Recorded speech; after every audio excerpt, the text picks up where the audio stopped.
Good afternoon, everybody, and welcome to another session of this fall's Education Policy Colloquium Series, sponsored by the Program in Education Policy and Governance here at the Kennedy School.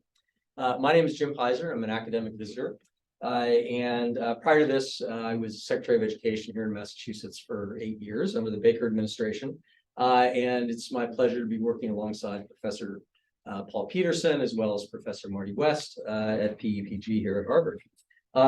In addition to today's session, we've got a bonus session coming up after Thanksgiving on November 30th at noon here in Taubman, featuring our very own Paul Peterson, who will be talking about new research that was actually just released maybe 2 days ago through Education Next on comparative state-level charter school performance.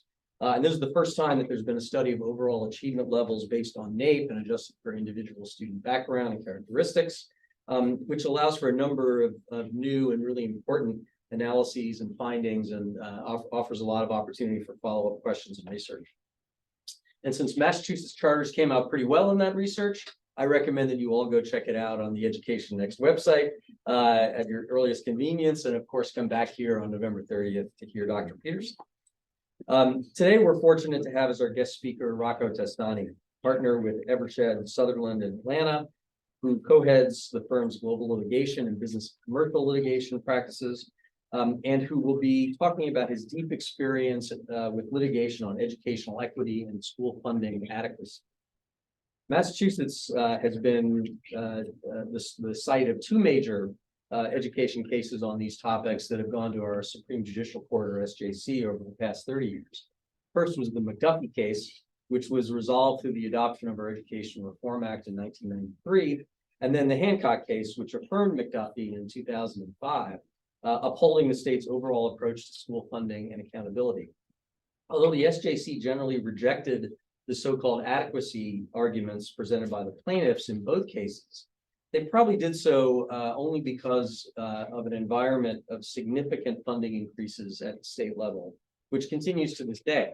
So although we're not likely to see one of these cases here in the near future, it's not at all clear whether the court would reach the same conclusion if state funding were to level off at some time in the future, especially given our Constitution's unique directive that the Commonwealth should cherish the public schools. But even if we're not likely to see cases like this here in Massachusetts anytime soon, they continue to be a very real possibility in other jurisdictions. Just by way of example, there's a ballot question pending in California to create a new constitutional right to a high-quality education, which is likely to be a precursor to one or more lawsuits and maybe more business for Mr. Testani. We can only hope. Over many years, Rocco has represented or consulted with numerous states, districts, and other clients on a variety of school finance, desegregation, and charter school cases. So he's truly one of the leading experts in the field, and we're lucky to have him with us here today. After Rocco's comments, we should have ample time for questions and answers and discussion. And we will certainly give priority to folks in the room, but if we have folks online who have interest in asking questions, we'll try to get to those as well. So please put them in the chat as you hear the remarks, and to the extent you want to get involved. The session is being recorded and will be posted on the PEPG website. So in effect, this is all on the record and behave accordingly. And with that, it's my privilege to turn the program over to Rocco Testani. Thank you so much.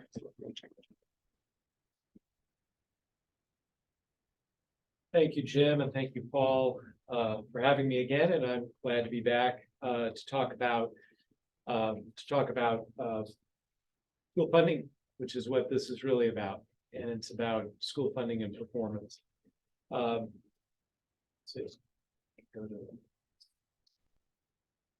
To sort of frame the context of my comments today, I just want to walk us through briefly the history of the main cases in American education litigation. Of course, Brown is the really the beginning of that, which established the principle that separate but equal has no place under the 14th Amendment to the U.S. Constitution. San Antonio versus Rodriguez was an effort to extend the 14th Amendment protections relating to race to education, and to education broadly as a fundamental right, and wealth as a suspect classification similar to race. the US Supreme Court in that case, just a second. Sure. No. Yeah. Rejected extending the Brown principle to education. So the federal courts were closed to any arguments that disparities in funding, disparities in student performance outcomes, disparities on the basis of wealth classification, but that does not implicate the 14th Amendment to the US Constitution. So the field of play in these matters went to the state courts. And Serrano versus Priest out in California was the leading case, the first case that really opened up the state courts to these kinds of questions. And there, just to kind of give you an indication of what the facts were, Beverly Hills, in Beverly Hills, a mill tax would raise $50,000. In Baldwin Heights, just east of LA, a mill of tax would raise $3,000. So this kind of disparity where you could tax yourself heavily and yet never raise the kind of money that wealthier communities can raise was at issue in the Serrano case. And what the California Supreme Court said back in the 1970s was that that's a violation of the California Equal Protection Clause, that condition. And so that set off a lot of equity litigation across the country and a lot of changes to school finance formulas and really to the equalization movement. So a lot of the formulas in states were developed in the late 70s and 80s in response to the Serrano concerns. Rose versus Council for Better Education would be the beginning of what we call the adequacy set of cases. And Rose is coming out of Kentucky. And in that case, the argument wasn't that there was a lack of equality between school districts within Kentucky, but rather that there wasn't enough money in order to meet student performance standards. So moving from an equalization to an adequacy framework is what Rose did. And Rose came up with what were called the 7 capacities that students should obtain as a result of their education in K-12. And those capacities were things like sufficient oral and written communication skills, knowledge about the economy, about the government, self-awareness, self-knowledge, an appreciation for the arts, academic and vocational skills, being able to compete in the job market. So outcome measures rather than just looking is the field of play equal, is the funding adequate? That was the Rose case. And so from that case, really in the late 80s, came many other cases. Jim mentioned the Massachusetts case. I thought I would put up what is the sort of constitutional language that is the subject of these cases. Massachusetts, as Jim mentioned, about cherishing the interest of literature and sciences and all the seminaries. That's particularly flowery. Paul tells me it's from John Adams. So of course it is. Other states have much, broader and sort of vague language. New York's a good example of a common language that's used in many of these provisions.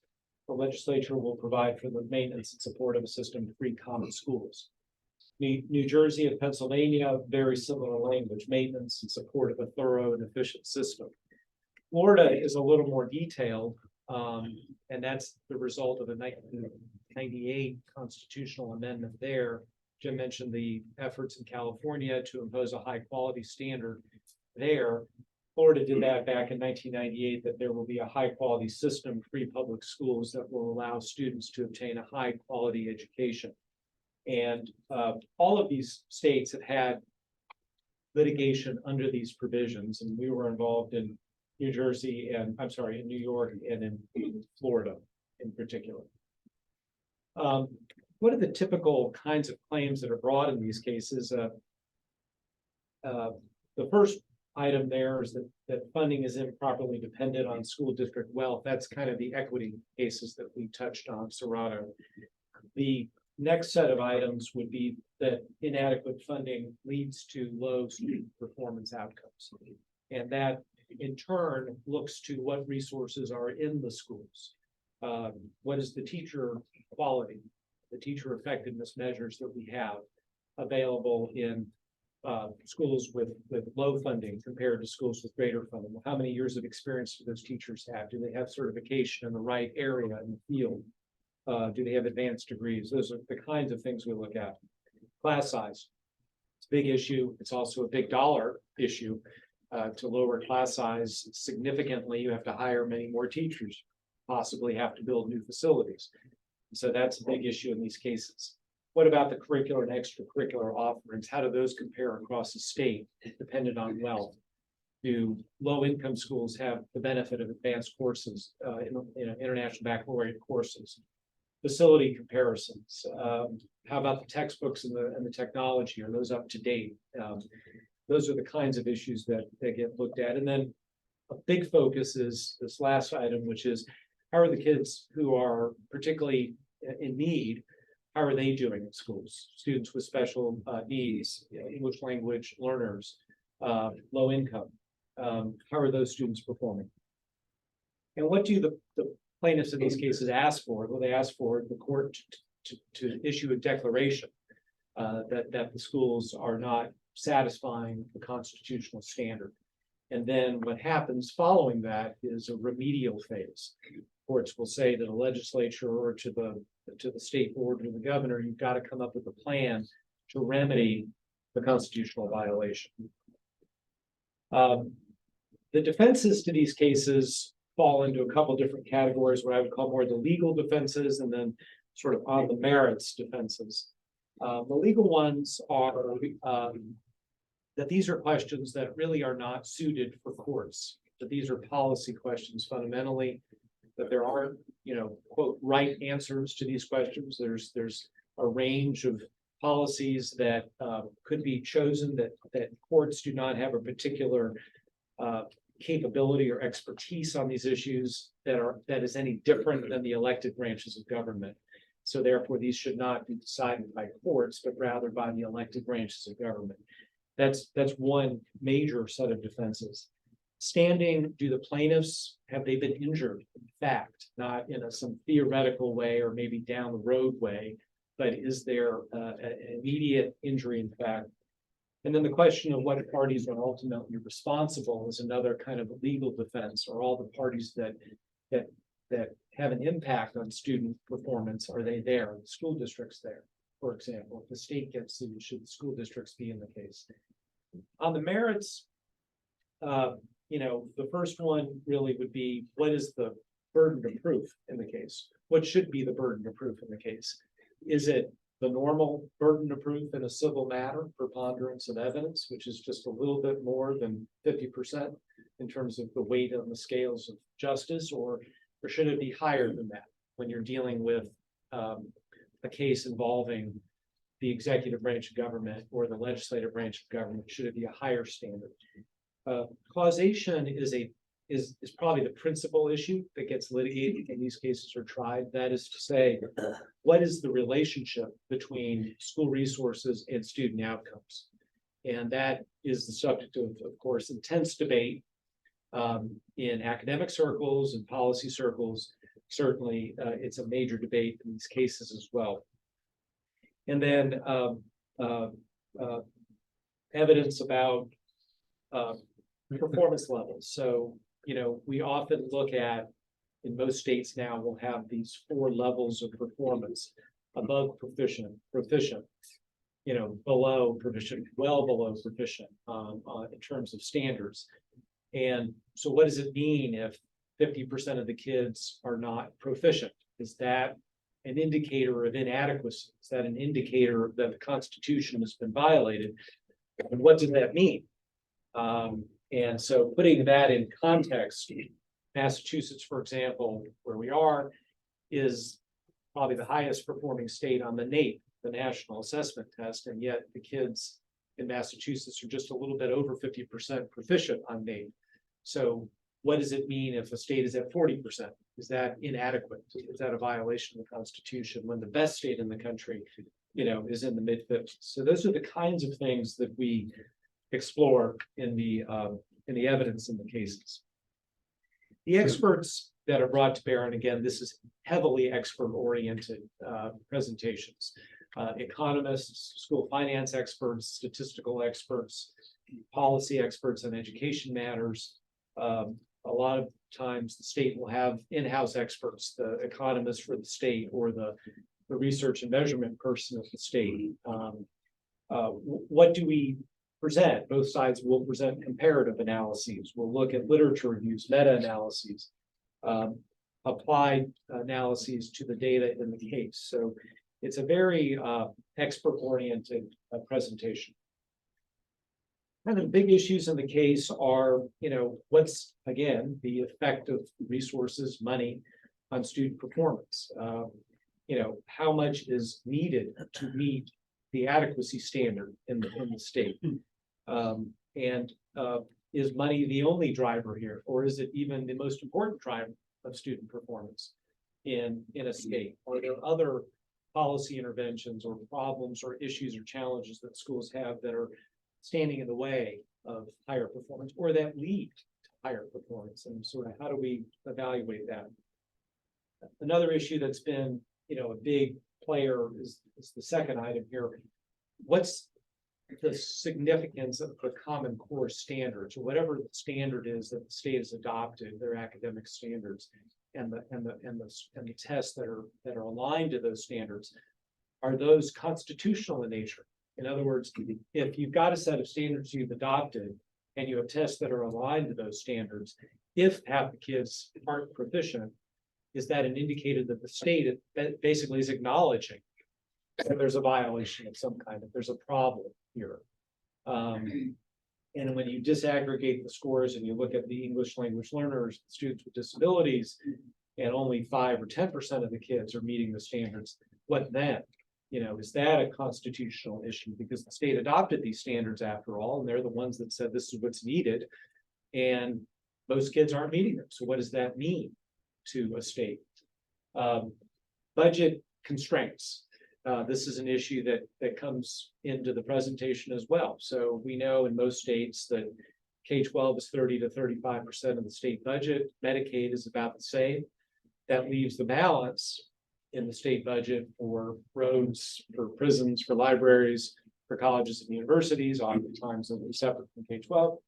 And so where does the money come from? If it turns out that more is needed, where does that money come from?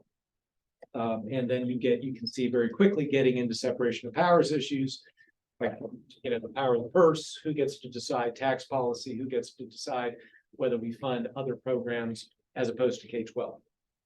And then the last issue is one that, is kind of a bottom line issue, which is a court makes a pronouncement that the schools are in fact not meeting the standard under the Constitution, and there's liability. What then? There's liability. What then? Legislature, governor, fix it. That's usually what happens. But what if the legislature and the governor say, we have other priorities, we're satisfied with the schools, and so we're not going to do that? And there's a couple of states where it got pushed very, very far in that direction. Kansas and Washington State are two examples of where the courts either threatened or actually imposed contempt sanctions against public officials for not adhering to the court's requirement of imposing a remedy. I thought it was important to touch on some of the evidence that kind of gets discussed in these cases. And big picture point, Eric Hanishek is one of the experts we've worked with before, and this is an excerpt from one of his recent writings. But what we talk about is what's the pattern in spending on public schools over time in this country. And this is, this is in constant dollars, so adjusted for inflation. We've seen a very substantial increase in spending on schools, more than it's almost a factor of 4. So we've gone from under $5,000 back in 1960 to over, close to 20 now. And we see it rising primarily driven by state and local dollars. Although if we were to do a 2023 look at this, the federal money of COVID would cause that one to come up quite a bit on the federal line. But The point is, there's been a huge increase, inflation adjusted increase in schools in spending over the last 60 years. And here's a headline from the, I pulled this out because I was looking at federal infusion, and the biggest increase in a decade between 2020 and 2021. And I think you could probably say the same between 21 and 22. Because both the sort of one of the strange effects of COVID, of course, is that the revenues actually for most states went up. And of course, the federal money we know went up intentionally in response to the pandemic. The story on achievement is a familiar and sort of sad story, which is we've been testing on NAEP for a long time, and we aren't really seeing improvement. And so the trend in reading between 1971 and 23 is basically flat for 13-year-olds. On math, maybe a little better story, maybe, but not by much. Going back to 1973, you see that it's relatively flat, and more of a concerning trend has been what's been happening over the last 10 years, really, which is we've been seeing declines in student performance outcomes even before the pandemic. Pandemic, of course, accelerated that, as we can see here on the 2023 results. But this is, troubling to say the least, in terms of where we are in performance. ACT, 30-year low, 2023, 19.5 score, not good. And so there's plenty of data to collect in these cases. And if we were to go into states and look at, scores on state tests and disaggregated by the various groups, you could come up with a lot of very similar and even worse indicators of student performance in these cases. Now, one of the things that we've done in a case that I worked on in Florida, this is from a work that Professor Peterson and also Hanushek did, but we put it in our case in Florida, which was looking at what's, again, this question, what's the relationship between money and outcomes? That's kind of the fundamental question. And what this analysis looks at on the horizontal axis is increased in real spending between 1990 and 2009 in real dollars for the states. And then on the vertical is change in NAEP score or improvement on a percentage basis on the vertical. So where you want to be, of course, is in the upper left. And Florida, coincidentally, in my case, was in the upper left, which is good, which meant that it was most efficient, keeping in mind one of the words in the Florida Constitution was that it had to be efficient as well. And so efficient, high quality, safe, secure, those were words used in the Constitution. But this was a nice example of what we wanted to show in the case, which was that you could get good performance without spending more funding. And then, of course, there are states that spent a lot more and didn't get great improvement. Maine, is kind of where you wouldn't want to be down here. West Virginia, those are states. Some states spent a lot more and got reasonably good results. Maryland, Massachusetts spent more, got good results.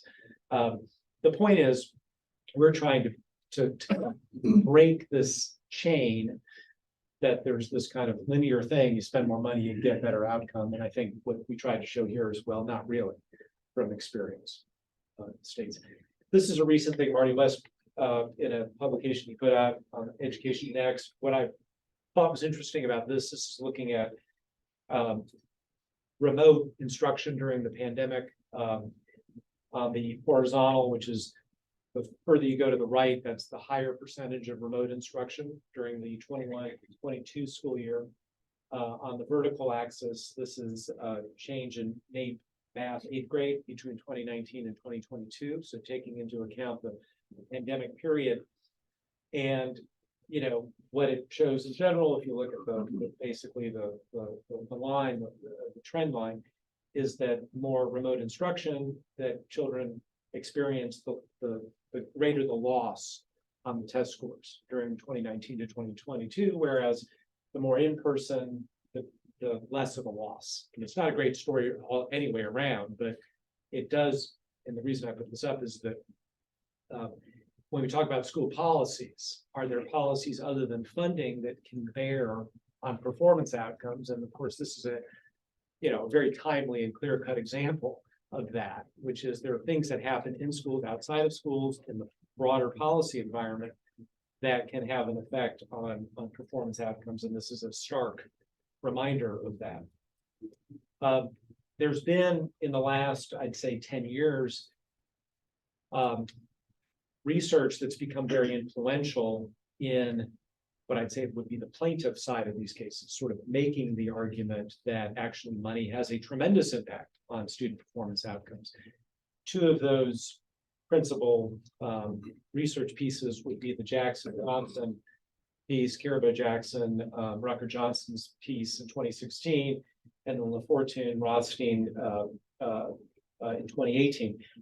What I refer to as the money drop research. And what these articles, the research design for these articles is looking at what are called school finance events. And these are the Jackson-Johnson article is looking at court interventions in schools in the 1970s and 80s. So where there would have been a finding of liability in an equity case, an adequacy case, or even a school desegregation case, where the court issued a decision, and the result of that decision was substantially more funding in a particular school or school district. And so what Jackson and Johnson look at is kind of the before and after. So what is that looking like before in terms of student performance and funding pattern, and what did it look like afterwards? So these, from their point of view, are random events that are not predictable, and we can look at before and after as though it's a quasi-experimental study. And that's their model, and that's what they've said is their finding is that when you look at all of these cases in this 20 or so year period across the country, what we find, according to them, is that by spending $1,000 more per student for 12 years, raises educational attainment by a third of a year, which is pretty big. It's a pretty big improvement. It's a very complex research model, but it's been a very influential publication. And both of them have been witnesses in these cases, expert witnesses in these cases, and it presented these findings on the side of more money in schools does make a difference. Does make a difference. Lafortune and Rothstein look at it not in terms of educational attainment, but they look at test scores, NAEP scores, and their period of focus is 90s and 2000s, so more recent focus, but using a similar research design, looking at a school finance reform event as a random event, and then looking at before and after patterns to say that this, we know that the funding increase is what caused, if you will, the performance increase. So that's become very influential, and it's, as I said, cast as quasi-experimental in nature, and therefore, according to the researchers, a higher quality and a more reliable kind of research than observational studies that have been done in these cases. There are lots of issues with those studies. Number one, they're very complicated.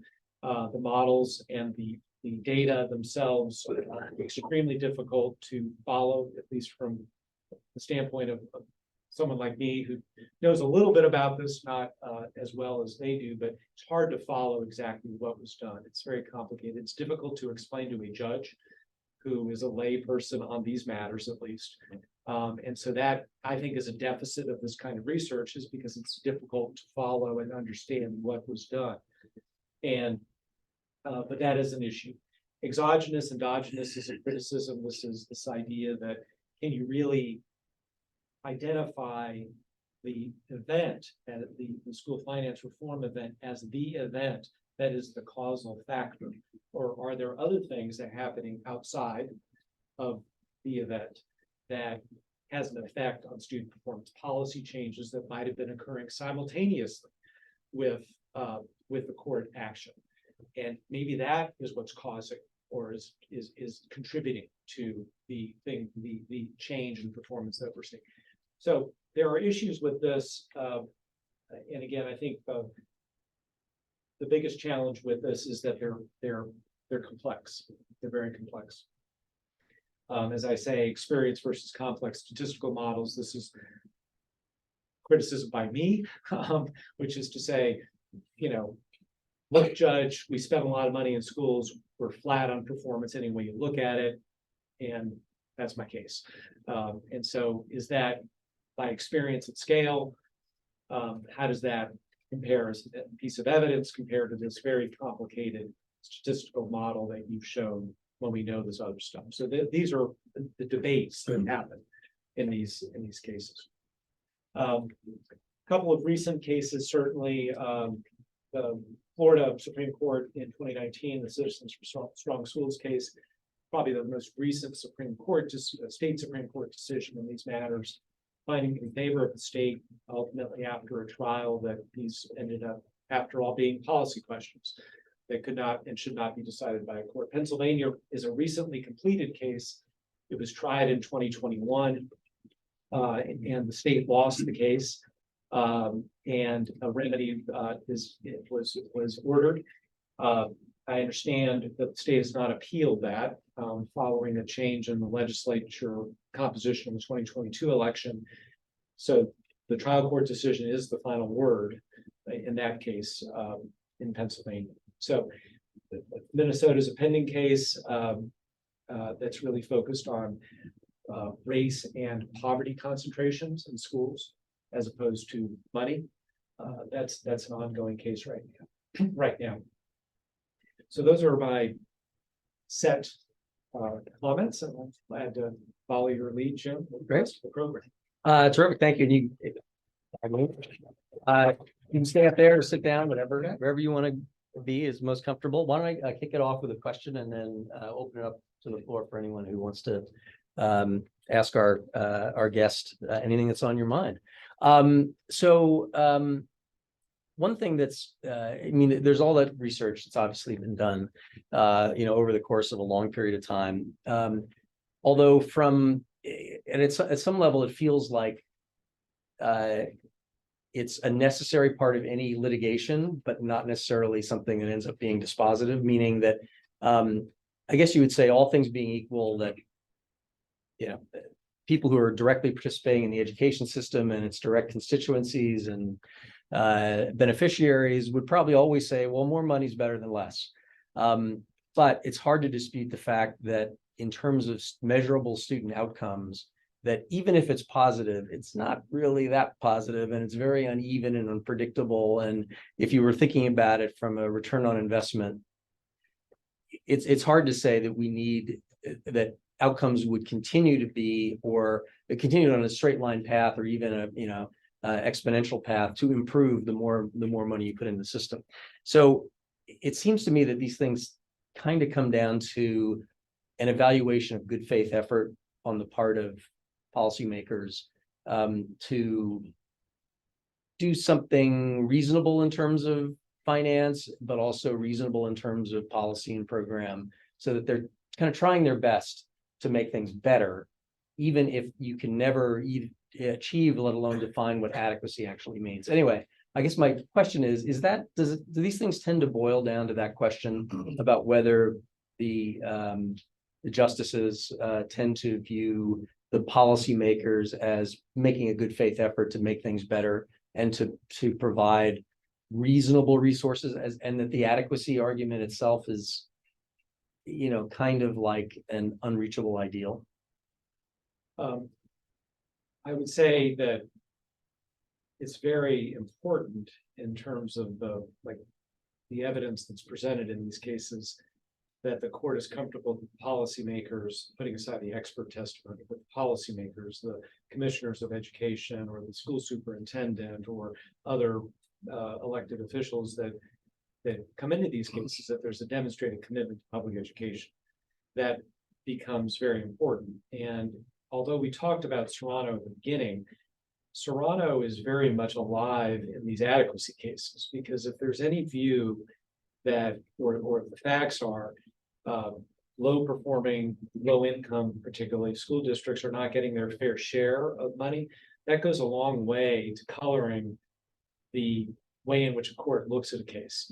So even if a low-income district, for example, is spending a lot of money in the general sense, but they have fewer resources than the wealthy suburbs in terms of dollars spent per kid, that becomes a negative fact that I think colors the outcome. I mean, Pennsylvania is a good example, a case we were not involved in, but the 6 districts in Pennsylvania that brought that case against the state were spending between $17,000 a kid and $20,000 a kid. Now, you'd say, certainly coming from Atlanta, that's a lot, and it's a lot. I mean, it is a lot. It's a lot in Pennsylvania. It's a lot in general. I mean, we saw the national chart, which is just over 15, so it's certainly above the national averages.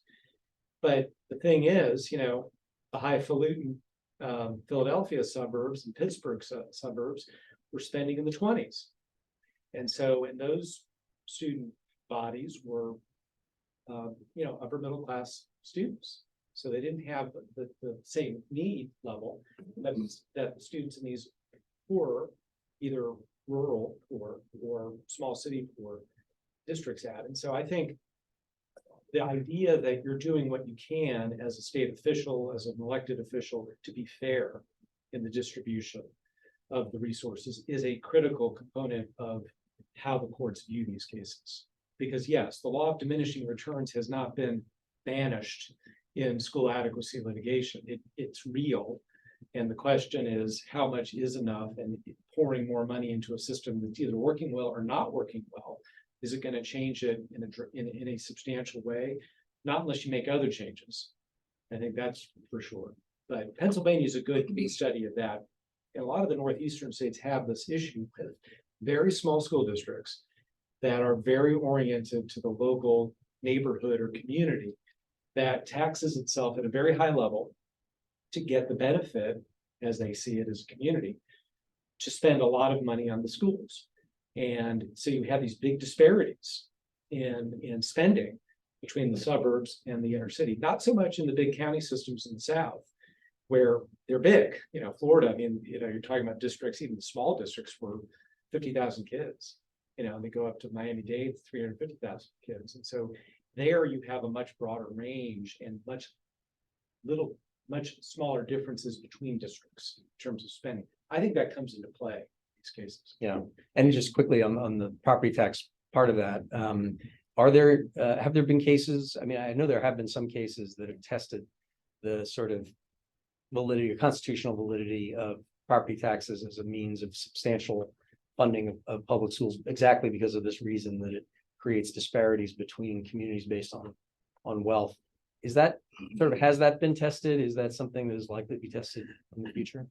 Well, I mean, that sort of is Toronto. I mean, you know, I mean, that the idea that if you're too heavily reliant on local property taxes for revenue for schools without an overlay of a meaningful equalization formula at the state level, then it's a problem. And the question is, you know, in these states where you have this big disparity between the very wealthy suburbs and the rest of the state, is there sufficient equalization or not? And what are you getting for that piece above whatever the equalization provides for? What are the suburbs getting for that in terms of student performance outcomes, understanding that there are many things that affect student performance outcomes? Is it the amenities that those schools are buying that is making the difference or not? If it is, then it's a problem. If it's not, then it may be not. The optics are not good though in a case like this. Great. Any questions? Curious if there have been changes like in the last decade to the way that you and your firm argue these cases and the way that they're received in terms of just, you know, you talk a little bit about a judge as a layperson when it comes to these matters. So certainly the individual would be important, but I'm curious on a larger scale if there are changes to how judges writ large are approaching these cases and thus how you choose to make your arguments. I think there's a greater openness to the idea. When we first started these cases, you know, in the 90s, when I first started working in the 90s, the idea that spending more necessarily means better performance was accepted much more strongly than I think it is now. I think there's more skepticism in the courts about how can I really say that, and is what I'm going to do going to make a difference or not? And part of that is we have experience in a lot of these cases that have gone back and forth between the state Supreme Court and the trial court. New Jersey is a very good example of this. There have been over 20 New Jersey Supreme Court decisions issued in the Abbott, Burke, whatever you want to call it case. It's got different names over the years. And the case is still going on. It's 30 years in. So if you're a judge looking at this and you're saying, well, I'm gonna bite on this. I'm gonna say I'm gonna be able to make a decision here that's going to be important, and I really am convinced it's the right decision.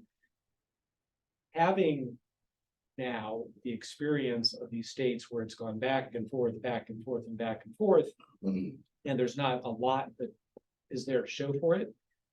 I think that judicial exhaustion is real and is normal. It's a normal reaction that you're not efficacious.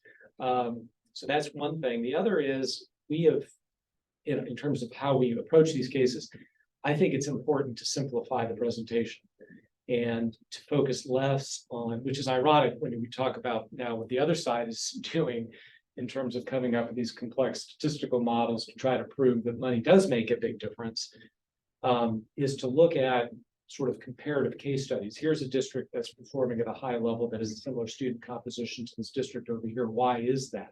Why is it doing so much better? And then looking at how do they manage, who do they hire? How do they evaluate their teachers, class size, whatever the issue might be, to try to come up with, these are things that are tangibly different about how education is being delivered in these two places that really makes a difference. And so really trying to make it less a black box, trust us, here are the statistical observations, and this is the way it comes out, and so it doesn't matter, or it does matter. Let's look at real cases. And so we've tried to do more of that in case presentations. I'm a doctoral student in the School of Education. Curious if there's been any trends that have been seen in terms of, I know we're talking about the spending versus school performance, but has there been anything that has popped up in terms of like, I'm taking an ethnic studies class right now, and research shows that students perform much better when education is culturally relevant. They see themselves in education. Has there been anything that speaks to like just kind of general spending in education versus spending in terms of changing curriculum and making it look more like America? Yeah, I don't know that we have seen that in the cases that I've handled. There have been issues raised in the cases about the teacher force composition that touch on that point you're making, which is, do the teachers reflect the students that they teach? Right. And therefore, as a measure of cultural competence, what does that look like? And that's been an issue raised in some of these cases, that it's an overwhelmingly, say, white teacher population with an overwhelmingly minority student population. Is that, what do we make of that? Now, that cuts different ways in the sense of traditional measures. When we first started talking about these cases, it used to be you wanted teachers with many years of experience, that was huge, that you wanted teachers with the master's degrees and the doctoral degrees, and that was huge. That's been less of a point of emphasis, as we've now seen. We actually want a teacher force that is more reflective of the students they're teaching, which may or may not be these other measures like years of experience. They may be younger. And so that's evidence that we've confronted and presented in these cases. And so I've seen it from that lens. I've not seen it from the curricular lens yet. Out of curiosity, what has, maybe win is not the right word, but what has conclude in some of these cases? More procedural or more evidence? We often will do tallies on this, and the procedural defenses probably prevail about a third of the time. And there have been a couple of cases. Interesting, Florida's a good example. Florida's a hybrid. I mean, we had a full trial on the merits of the case. We had to present all the evidence because we didn't win on a motion to dismiss. We had a trial, but ultimately what the Supreme Court decided, and really the trial court, was I've heard all the evidence. These really are policy questions. I don't know what the right answer is necessarily. There's a debate on both sides of this. And so I'd say about a third of the cases will go down on a procedural defense like justiciability or political question. And the rest of the cases will be tried. And of those, it's probably half and half state versus plaintiff in terms of what happens. And even where the state may lose, there's what I call losing and really losing. And really losing is where there's this really dramatic change in what you might do in terms of student funding formulas. Just losing, perhaps, is where you might make some policy changes and maybe do what you might have done anyway in terms of funding. And then that's the remedy that you've imposed. So, as I said, Kansas, Washington State were examples where the state did not, they lost clearly. And what the court wanted them to do, they did not want to do. And there's a lot of hand wringing around that. So, but that's kind of the breakdown that I've seen. Thank you. So I have sort of two questions that are a little bit related. One is just a factual question. Has there been, a trend nationwide that's been identified that shows that the differences between districts and per pupil expenditure has narrowed, so that we can say, because of all of this litigation that's taken place over the last 50 years, has the net result been a reduction in the differential expenditure per pupil within a state, or nationwide, either way, or is it as wide as it was in the past? I think so. A lot more money is being spent, but in terms of the range or the coefficient of variation, to be technical, has that changed at all? So that's one question. And the other question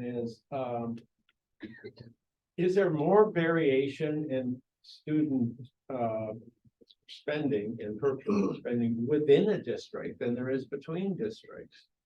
Because just because you give more money or the same amount of money to every district doesn't eliminate a lot of opportunity for differential expenditure. And we know that at least in a number of places where people have been able to look at it, you're seeing huge variations in how much is being spent that are to the advantage of the higher performing students, simply because teachers are based on experience, and the more experienced teachers are much more expensive, and they have first choice at the jobs, and so they tend to go where the teaching task is less demanding.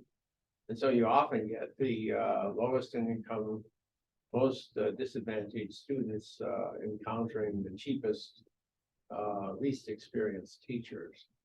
So that's a little long-winded, but so just to sum it up, have we seen any change at the district level, and has anybody really thought about this? Doesn't really address maybe one of the biggest parts of the problem. On your first question about coefficient of variation and how that looks trend-wise, I don't know if the variation is less than it used to be. We raised those old-timey measures of difference across districts in a couple of the cases that we tried, and the other side poo-pooed them and said those are old-timey measures that don't matter. Because it all matters how much is there, not what is the difference between districts. So I don't know the answer to that, whether now that the averages have all risen, in spending, whether the lowest or the highest is different in a way that is meaningfully different than it used to be. I don't know for sure. On the other question about within district differences, we're finally getting to the point with the data that's now required under ESSA, the Every Student Succeeds Act. We finally have, within the past couple of years, reliable or much more reliable school level spending data than ever before. Some states had that previously, and you could do a reasonable measure of what is being spent at the school level. And I will say, to answer your question, yes, the variation within a district is greater, in my experience, what I've seen in the states than across districts. And it's partly for the reasons you've indicated, although it can work in a different direction too, which is what's called, progressively funded districts. And many states are doing it. New York City is a progressively funded district. And so they actually drive more money into the low income schools. And this is demonstrated and it's been shown. And that is, even though the teachers may not be as experienced, they have many more of them, and not just teachers, but other staff. So that the adult to student ratios are very small in a lot of the lower income schools. So the overall spend in those schools is higher than in, say, a more advantaged school, which may have the 20-year teacher, but the class sizes are bigger. They don't have the other adults that are working and support and various other functions. So it is, to my mind, hugely important, because it goes to many of the defenses that the state might raise in these cases, which is who's responsible for the performance and who's really responsible for the allocation of the resources. And that's really a school board, just a local school board that might be doing that, and in many places is doing it. I'd ask a question about, maybe it's about remedy. So to your point earlier, if a court says to the state or and the districts within a state that, gee, you're not really doing your job up to the constitutional standard, do something different, do something better, or alternatively, here's what we think you should do in order to meet the standard. That's one side of the equation, which is really sort of to say that the constitutional requirements place an obligation on the public officials. But another way of looking at it is it creates a right for the parents and students to have access to, a high quality education, let's say. Which could then lead you to say, well, if the state isn't providing, the district isn't providing, that standard of service, then they should have the right to go somewhere else and take their share of public resources with them. So has there been, and I know we had a case that didn't go too far here in Massachusetts, making that argument on behalf of raising the cap on charter schools, saying that, since the state is not meeting, at least from an outcomes perspective, its constitutional responsibilities, therefore it should allow more charter schools to exist and more options for parents. Is there something going on in the legal world or in litigation that may lead to more of that? Again, opening up through constitutional provisions, opening up more choice for parents. The answer is it's possible that could be a remedy in these cases. Those efforts have not been very successful where they've been brought. We were talking in an earlier class about a case that had been brought in California a number of years ago, sort of attempting to make the argument that teacher tenure law, I think this is the Vergara case out there, that the teacher tenure law, which tenure teachers at 2 years, very few years of experience in the teacher tenure, that policy requirement interfered with the provision of an adequate education on California Constitution. They were successful, actually. The plaintiffs were successful in that case in the trial court. That got reversed by the California appellate courts as not a basis to make a challenge. And so the structure of who brings these cases, how they're funded, up until really sort of this period of time, has been what I would say would be those people who strongly believe that the answer to public education problems are more resources within the structure of the public schools as opposed to any kind of alternative, whether they be public alternatives like charter schools, or they be vouchers, or there be other kinds of arrangements. So it has been, and look, the states in defending these cases, at least on liability, are not going to be saying, well, sure, we ought to be doing all these other things that we're not doing. So within the adversarial process within a court setting, that has not really been successful. But I don't know why, if you had the right sort of judicial composition in the state receptive to that kind of argument, why it couldn't be. You make the liability finding and you say, well, look, what we're doing now isn't working. It's not adequate. We know from this research that maybe it's pouring more money isn't going to be the answer. And we know that maybe from other cases. This is what we ought to try. There's no reason conceptually why that couldn't be effective. I just think that the groups that would advocate for that have not been involved in this movement in the way that more traditional groups, largely funded by teacher organizations, have been. But do you think there's, and you know, I guess it's speculative to a large extent, but given the fact that these kinds of cases have been going on for a long time and they've resulted in or contributed to pretty significant change in overall funding levels and other things that states are doing, and to the extent that outcomes still are underwhelming at best, are we perhaps over a threshold where now there's an opening for these kinds of cases to be brought, saying, look, you know, the state's fulfilling its obligations, doing the best it can, but it's not good enough to meet the constitutional standard. Therefore, I have a right to, you know, go somewhere else, and for the state to support me in that. Yeah, I mean, the answer to that, I think, is partly how bad are the conditions in schools that are part of the current traditional system. And so when you've got the rodent evidence, when you've got the 1975 textbook evidence, and you've got these other things, that's going to overwhelm a court or a decision maker to say, well, look, that's all fine, good policy talk over here, but these are real and tangible deficiencies that need to be addressed. And so it has to be the right place to bring that argument, I think, to be successful. Yeah. So I graduate in 2025, right into the anticipated fiscal cliff in public education. It's not the first fiscal cliff, by the way. Right, it's the first one I'm graduating. What do you see happening in education in the next like 5 years? Because right now I'm kind of like, I don't know what's happening financially with the money going away from ESSER. But you are working with this funding thing, like that's your thing. What do you see like in the next 5 years of education? Like, I'm going into education leadership. Like, what am I walking into? That's really hard to know. I mean, we're in this sort of weird, unprecedented place where all this money came in.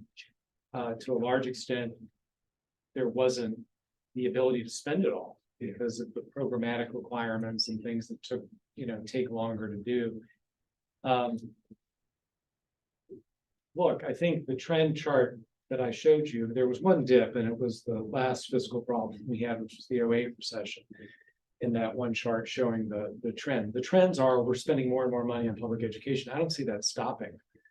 And whether the federal government now gets accustomed to contributing more because of what we saw through the COVID relief, I would be surprised if that isn't what we see.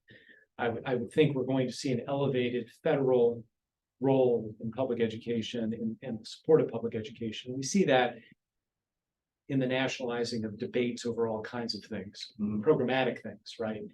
And so we've nationalized the debate over all kinds of issues, whether they be curricular issues or whatever issue of the day.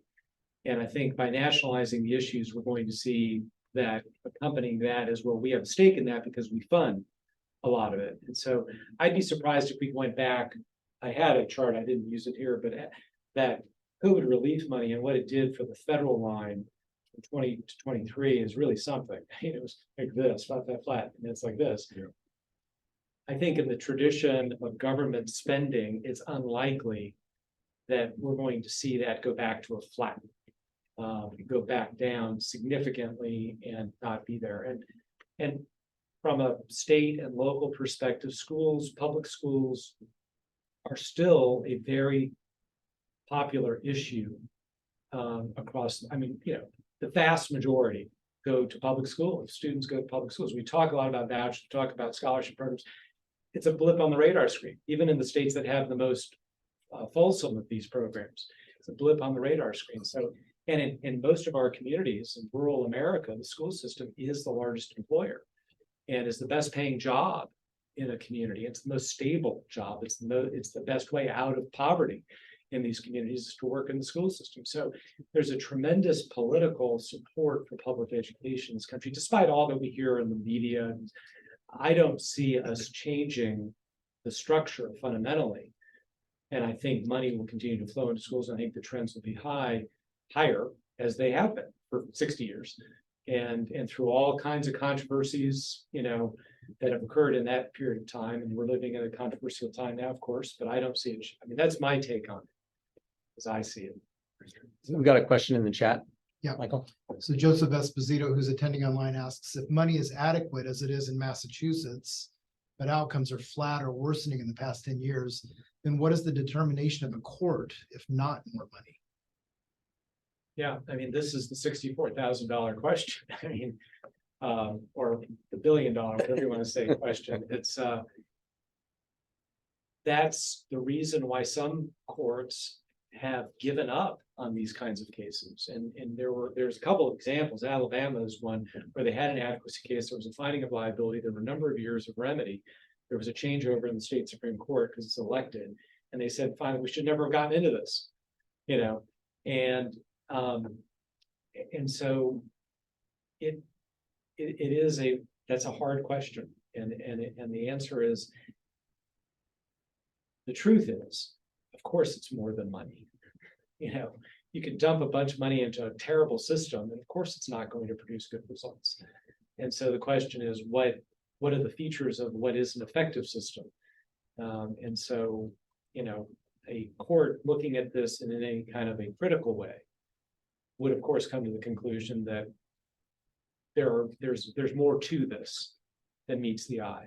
And that's the kind of point that we try to raise, certainly in defending these cases, that there's more to this than meets the eye. Because the easy answer really would be, fine, the answer is write a check. But we've been writing checks, and we've been writing big checks.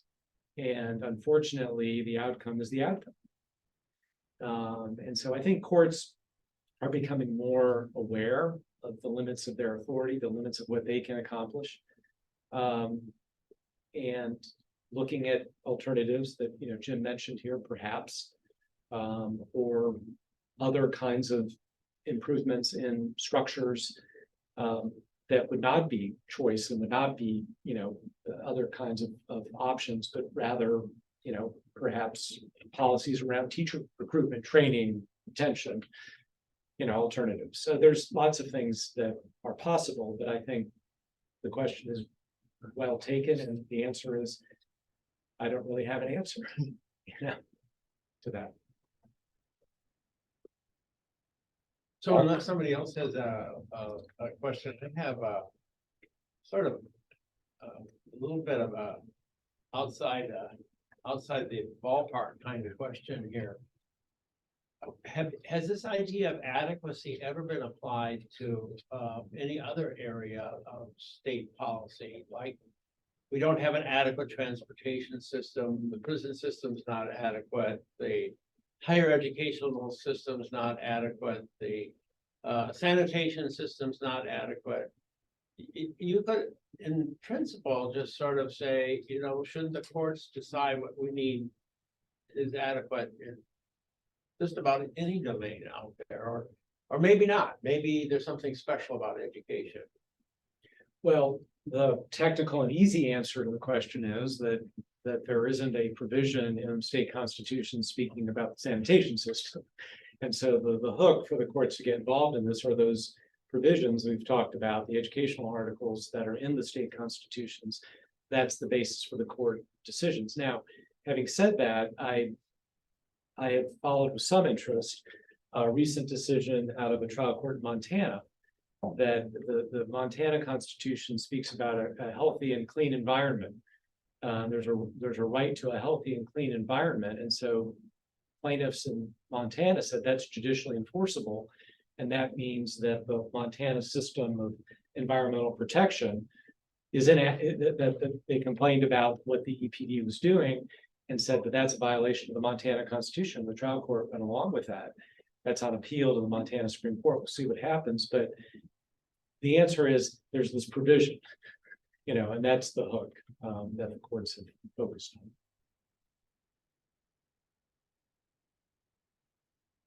Think we're done? Well, Rocco, thank you very much. That was really. See you back here after Thanksgiving.